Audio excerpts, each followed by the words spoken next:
দুই চোরাই চুরি করতে গিয়েছে, এক চোরাই দেওয়াল করে মারা গিয়েছে, আরেক চোরাই আদালতে বিচার দিয়েছে। মহামান্য আদালত, আমরা দুইজন দুই চোরাই চুরি করতে এসেছি, এক চোরাই দেওয়াল করে মারা গিয়েছেন, বিচার চাই, বাড়িওয়ালা বিচার চাই। বাড়িওয়ালা কেন দেওয়াল করে উঠাইছে? আদালত এমন মগা, বিচার আমলে নিয়ে বিচার শুরু করলেন।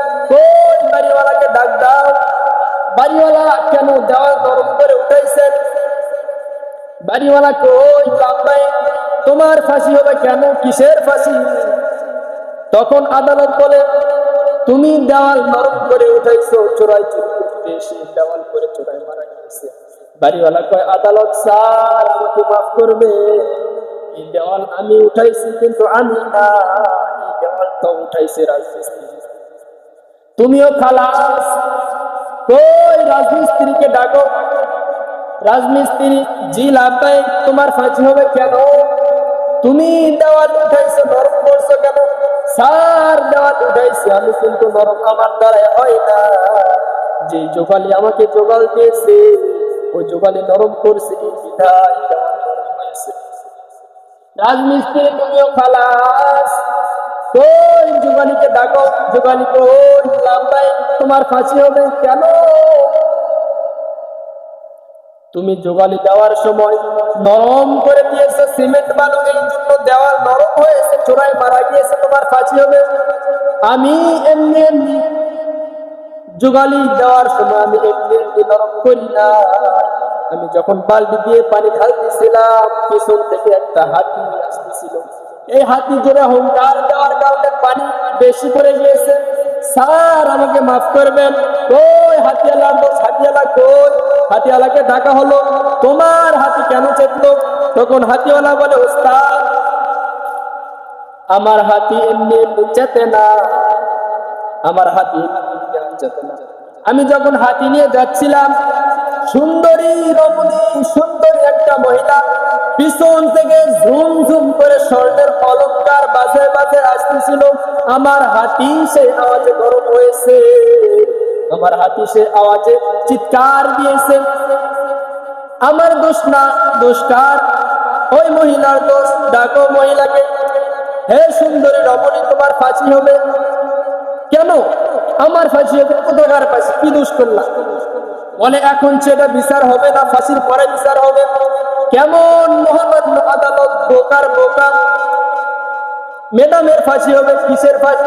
তুমি এত অলংকার পরে, জোপনিওয়ালা অলংকার, যে অলংকারের আওয়াজ হয়, অলংকার পরে রাস্তাঘাটে খুব বড় কেন? এইরকম অলংকার পরে তুমি রাস্তাঘাটে ঘুরতেছ। তখন ম্যাডাম বলে, ওস্তাদজি আমাকে মাফ করবে, স্যার আমাকে মাফ করবেন, এই অলংকার আমার, কিন্তু অলংকার আমি বানাই না। কে বানাইছে? স্বর্ণকারের দোকান। ডাকেন স্বর্ণকারকে। স্বর্ণকার কই? লাম্বাই, তোমার ফাঁসি হবে কেন? এই অস্ত্র তুমি শব্দওয়ালা অস্ত্র কেন বানাইলা? তখন ওই স্বর্ণকারের পিঠ দেওয়ালে থেকে গেছে, বলার মতো আর কেউ নাই। বানাইছি তো বানাইছি, পেটের দায়ে বানাইছি, যা করার করেন, ফাঁসি হবে কেন? তুমি যে শব্দওয়ালা অলংকার বানাইছো, এই অলংকারের জন্য চোরাই মারা গেছে। কি করা? ফাঁসির মঞ্চে দাঁড় করানো হয়েছে, এখন ফাঁসি হবে। তোমার কি আবদার? কোনো আবদার নাই, দেন ফাঁসি দেন। ফাঁসির অর্ডার হয়ে গেল, এখন ফাঁসি হবে। ওই সময় একটা মারাত্মক বিপদ। ফাঁসির দড়ির ফোঁকা বড়, কিন্তু গলা চিকন, এটা আর মিলে না। ফাঁসির দড়ি মোটা, বড়, গলা চিকন, এখানে আর মিলে না। তখন মোহাম্মদ আদালত বলতেছে, এরে নামাও, দেখো এই ফাঁসির দড়ির সঙ্গে কার গলা খাপ খায়, দুনিয়াতে খুঁজে নাও। দেশে খোঁজাখুঁজি শুরু হলো, যার গলা ফাঁসির দড়ির সঙ্গে মিল খায় তাকে নিয়ে আসা, ফাঁসি দাও। খুঁজতে খুঁজতে খুঁজতে খুঁজতে একজন খাদেমকে পাওয়া হলো। আলেমের খাদেম, হুজুরের খাদেম, পীরের খাদেমকে পাওয়া হলো। খুঁজতে খুঁজতে একজন পীরের খাদেমকে খুঁজে পাওয়া হলো, যার গলা ফাঁসির দড়ির সঙ্গে মাপে মাপ বাপে মাপ তাকে নিয়ে আসা হলো, ফাঁসির মঞ্চে দাঁড় করানো হলো। এখন ফাঁসি হবে। ওকে শেষ ইচ্ছা জিজ্ঞাসা করা হলো, তোমার শেষ ইচ্ছা কি? বললো, আমার শেষ ইচ্ছা একটা, আমার যে পীর সাহেব আছে, পীর সাহেবের সঙ্গে আমি শেষবারের মতো দেখা করতে চাই। পীর সাহেব আমাকে বলেছিল এই দেশে আসার পরে ঘি খাইতে বারণ করেছিল। কেন তোমাকে ঘি খাইতে বারণ করেছিল? পীর সাহেব আর আমি এই দেশে সফরে আসছিলাম, তখন দেখি এই দেশে তেলের দাম আর ঘিয়ের দাম সমান। তেলের দাম আর ঘিয়ের দাম সমান। তখন পীর সাহেব বলেছিল, যেই দেশে তেলের দাম ঘিয়ের দাম সমান, এই দেশে কখনো ইনসাফ নাই। যেই দেশের ছেলে, যেই দেশের মেয়ে মান সমান, ওই দেশে ইনসাফ নাই। যেই দেশের শিক্ষিত অশিক্ষিতর মান সমান, ওই দেশে ইনসাফ নাই। যেই দেশের আলেম এবং মূর্খ কোনো ভেদাভেদ নাই, যেই দেশের শিক্ষিত আর অশিক্ষিতর কোনো ভেদাভেদ নাই, কোনো মূল্য নাই, ওই দেশে ইনসাফ নাই। তখন আমাকে হুজুর বলেছিল, ওস্তাদজি বলেছিল যে এই দেশের ঘি তুমি খাও না। আমি বলেছিলাম, হুজুর যেই দেশের ঘিয়ের দাম কম, আমি এত খাই স্বাস্থ্য হয় না, কম দামে ঘি পাইলে খাবো না কেন? আপনি যেটাই বলেন আমি ঘি খাইয়ে যাব। তখন আমি হুজুরের কথা না শুনে ঘি খেয়েছিলাম, আজ আমার স্বাস্থ্য শরীর বেশি হয়েছে।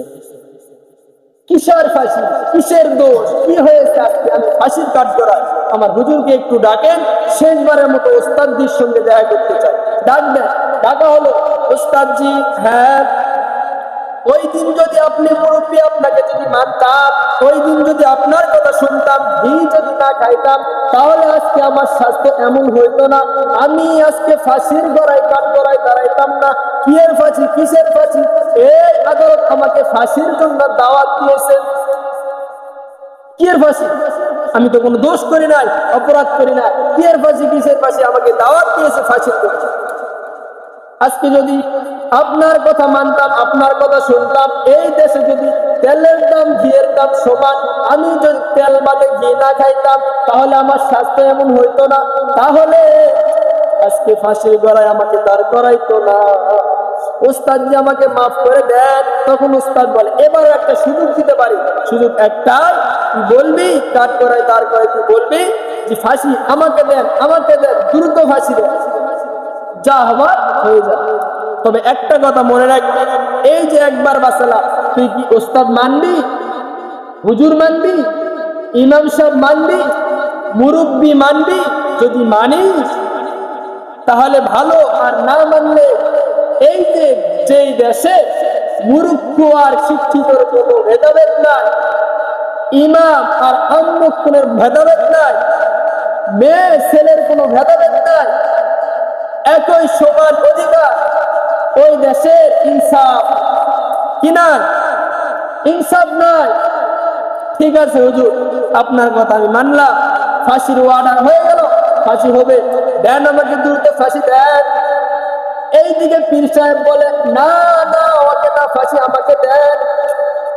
ও বলে, না না, আমার পীর সাহেব কেন, আমাকে ফাঁসি দেন।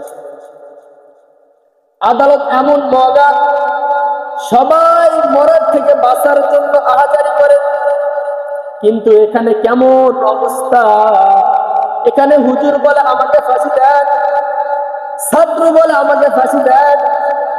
না না, এই ছাত্রকে নামায় দাও, ফাঁসি আমি জজ সাহেব আমাকে দেন।